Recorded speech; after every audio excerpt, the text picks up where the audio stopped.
జీవితంలో first time తిన్నానండి. అస్సల పిజ్జా కానీ, బర్గర్ కానీ, బ్రెడ్ పిజ్జా కానీ అసలు తెలీదు. ఎందుకంటే వీడియోస్లో చూడటమే కానీ అవి చేసుకుని తింటామా, మనం ఏం తింటాంలే, అన్నం తింటాము అవే తప్ప, టిఫిన్లు అన్నాలే తప్ప పిజ్జాలు ఇవి అవి తింటామంటే నిజంగా ఫస్టే. ఎందుకంటే మా గోదావరి సైడ్ ఇలాంటివి ఏవి ఉండవు.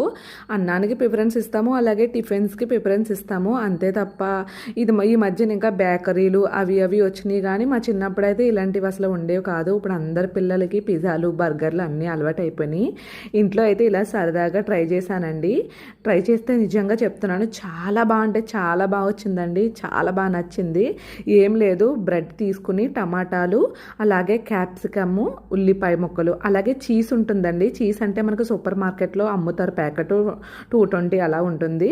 అది కూడా వేసేసి మనం దోశలు వేసుకుంటాం కదా, ఆ ప్యాన్ మీద పెట్టేసి మొత్తం ఒక దాని మీద అన్నీ వేసేసి మళ్ళీ చీజ్ వేసేసి మళ్ళీ ఇంకో బ్రెడ్ దాని మీద పెట్టేసి కాల్చుకుంటామే అనమాట. మనం రొట్టెలు ఎలా కాల్చుకుంటామో అలా కాల్చుకుంటామేనమాట. చాలా బాగా వచ్చింది.